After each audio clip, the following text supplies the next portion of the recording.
2 है हमारा ये वीडियो, यूनिट 2 का chapter 1 when where and how. इसका हमने इम्पोर्टेंस ऑफ डेट्स का वीडियो क्लिप देखा था।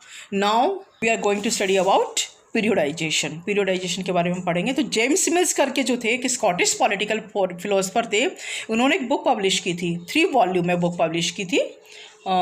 ये जो बुक है वो 3 वॉल्यूम में पब्लिश की थी इन्होंने। A history of British India, उसका बुक का नाम क्या था? A history of British India in 1817।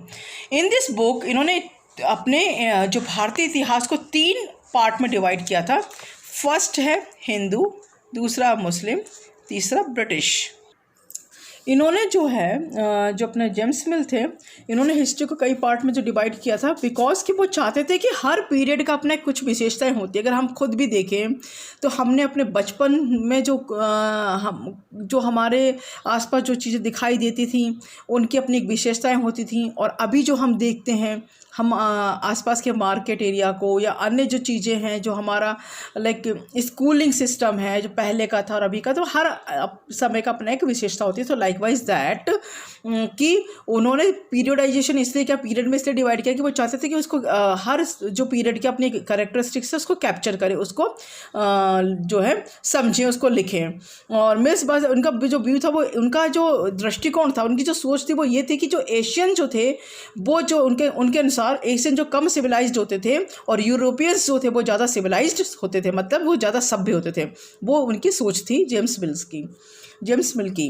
और मिल का ये भी कहना था कि जो इंडिया जो है इनके अनुसार कि जो इंडिया में जो है जो पीरियड जो शो करता है ब्रिटिश के आने से पहले, वो बहुत डार्कनेस वाला पीरियड था, बहुत अंधकारमय था। मतलब कि मीन्स कि इंडिया में उस टाइम अंधकारमय था। अंधकार इन द सेंस कि वहाँ पे जागरूकता नहीं थी, काफ़ी पिछड़ापन था। India according to Mill was a land ruled by Muslim despots. Means कि इंडिया में जो है वो मुस्लिम डिस्पोज के द्वारा रूल किया जा रहा था, माने कि जो मुसलमान जो अत्याचारी शासकों के द्वारा शासन किया जाता है। और उन्होंने ये भी कहा कि उस टाइम का जो अगर हम देखते हैं विशेषता कि उस टाइम के कैरेक्टरिस्टिक्स क्या थे, उस टाइम रिलीजियस इंटॉलरेंस था, माने धार्मिक असहिष्णुता थी, अवहेलना हो रही थी, अनदेखापन हो रहा था, जाति प्रधान समाज चल रहा था कि जाति के आधार पे वहाँ पे काफ़ी प्रधानता मानी जाती थी कि जो जाति ऊंची के वो ऊंची रहेगी, जो निम्न वाली निम्न रहेगी। It was a characterised by religious in हाँ, इन्होंने इसके हिसाब से बताया था। और he believed the British rule actually represented progress and civilisation. और मतलब कहने का मतलब कि उस टाइम जो है वो जो विशेषता थी वो धार्मिक असहिष्णुता, इग्नोरेंस थी, माने अनदेखापन, जाति की प्रधानता चल रही थी, वहाँ अंधविश्वास बहुत था।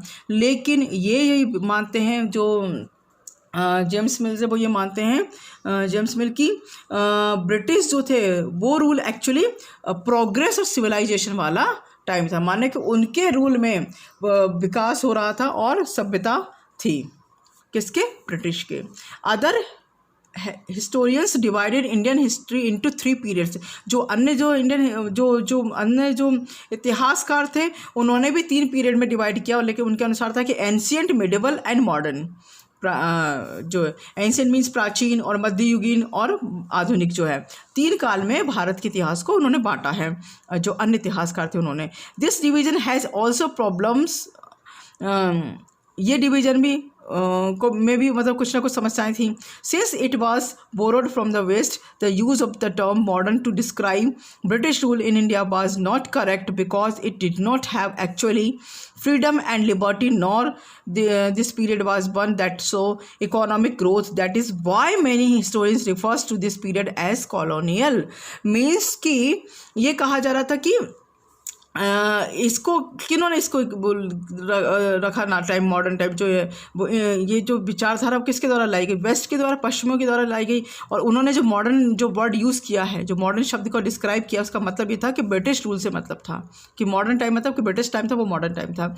बट वो सही नहीं था, इट वॉज नॉट करेक्ट। क्यों? क्योंकि यहाँ पे जो एक्चुअली जो फ्रीडम होनी चाहिए थी, जो लिबर्टी होनी चाहिए थी, जो आज़ादी होनी चाहिए थी, वो इस समय में इस पीरियड में नहीं था। और ग्रेट और was no one of that so great economic growth. Not the period was one, ना ही वो इस इकोनॉमिक ग्रोथ का पीरियड था। दैट इज़ वाई, इसी कारण से मैंने जो हिस्टोरियंस थे, बहुत सारे जो इतिहासकार थे, refers to the period as colonial period, मैंने इसको मॉडर्न पीरियड ना कह के वो क्या कहते थे, ये तो कॉलोनियल पीरियड है, उपनिवेश का काल है। सो ये हमारा पीरियडाइजेशन है।